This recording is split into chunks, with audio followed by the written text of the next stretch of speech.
The movie starts with the husband, Vic, who goes cycling in the woods and comes home after his exercise. His beautiful wife, Melinda, is at home and they have a daughter named Trixie. That night, Melinda and Vic plan to go to a party. Melinda chooses a nice outfit for the party, and her husband likes it. As he gets ready, he tells her how much he loves her. At the party, Vic talks with his friends while Melinda waits for her boyfriend to arrive so they can spend the evening together. When her boyfriend arrives, they kiss, and Vic watches them from the window. When Melinda sees Vic looking, she ignores him and keeps enjoying her time with her boyfriend. Meanwhile, Vic talks to another woman. They are chatting when they notice Melinda playing the piano for the guests. Vic looks at her with affection. At the party, Joel, the same guy who's involved with Melinda, approaches Vic and thanks him for allowing him to have a relationship with his wife. In response, Vic says, "Do you remember Martin? He was my wife's previous boyfriend. I killed him." Joel is shocked and terrified upon hearing this news and hastily leaves the party. When they intend to return home, Melinda asks her husband what he said to Joel that made him leave the party. Vic replies that he didn't say anything to him. Upon arriving home, Vic pays the babysitter. Melinda undresses and goes to the bedroom, with Vic following her, intending to get close to her and spend the night with her. However, Melinda tells him to close the door and go to his own room, ignoring him. Vic has set up a snail farming operation in the basement of their farmhouse, and he goes there when he's at home. In the morning, their daughter is playing and creating a new piece, and her mother tells her, "You're as smart as your father." Vic takes his daughter to school, where a local woman tells him that everyone in the town believes he's rid of Martin, but Vic dismisses it as a rumor, paying no attention to gossip. Upon returning home, Melinda informs him that Joel isn't returning her calls, and that Vic needs to apologize to him for scaring him off the previous night. Vic goes to Joel and asks him to come to their house and be with his wife. When Joel's son is frightened, Vic reassures him that he's come for Melinda's sake. When Joel and his son arrive at their house, Vic cooks for them, and Joel enjoys the food immensely. Vic tells Melinda that he has to go to another town for work, and Melinda expresses her love for him, insisting they'll visit him there. Then, to make Joel comfortable, Melinda asks Vic to go read to their daughter while she goes to bed with Joel to enjoy his company. Vic tries to get Melinda's attention by making noise, but she tells him she's enjoying her time with her boyfriend and not to disturb them. Later, Joel apologizes to Vic for his presence, but Vic tells him it's okay and arranges a taxi for him. The next day, they all go to a family gathering where they chat with a local writer. The writer tells Vic that he's heard a rumor about him killing his wife's ex-boyfriend, but no one takes his words seriously, and they all laugh it off and move on to dancing. Feeling upset by the writer's words, Vic invites the writer's wife to dance to spite him.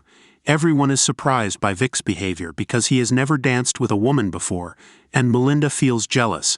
As they are returning home, Melinda, seeking to grab her husband's attention, engages in intimacy with him in the car, which makes Vic happy. In the morning, as they are going out to watch their daughter's competition, Vic receives a call from the bank informing him that he doesn't have enough funds to cover a check.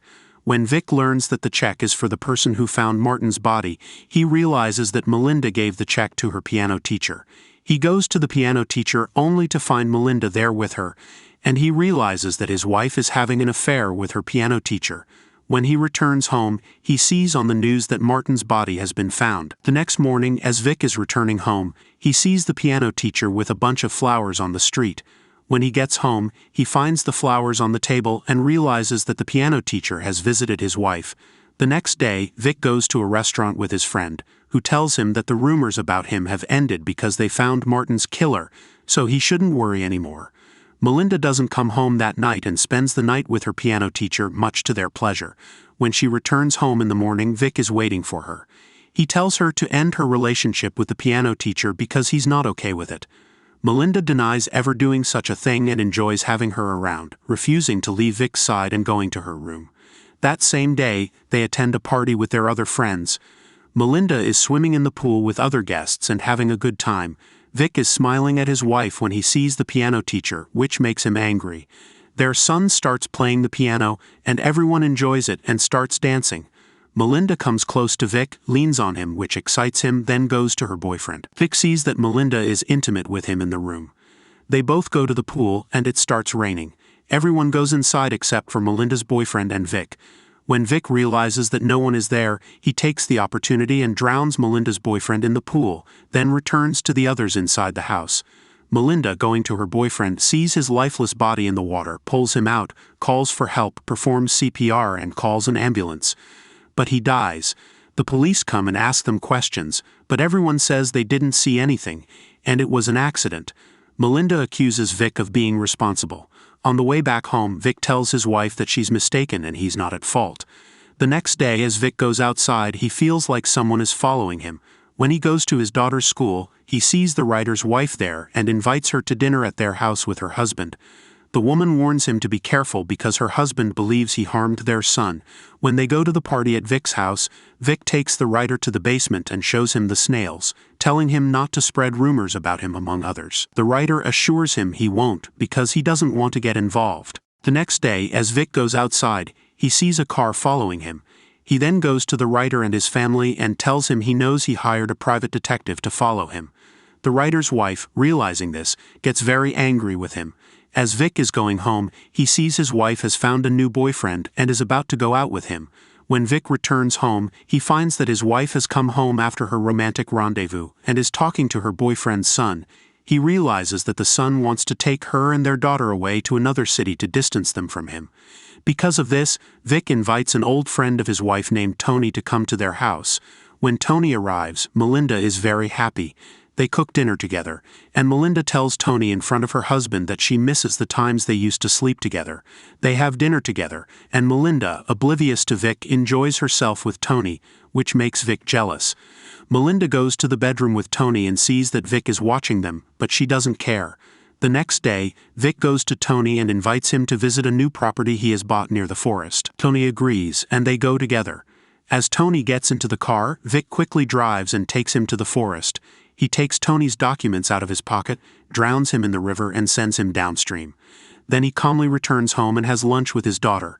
Melinda asks him why Tony isn't answering his phone, and Vic says he hasn't seen Tony at all. They go for a walk together, and Vic gives Melinda an album of photos he took of her, which makes Melinda very happy. On the way back home, Melinda tells him she left her clothes by the water, and Vic says he will go there himself tomorrow and bring them back if they're still there. When they arrive home, Melinda goes to Vic and tells him she loves him very much and has a long and romantic relationship with him.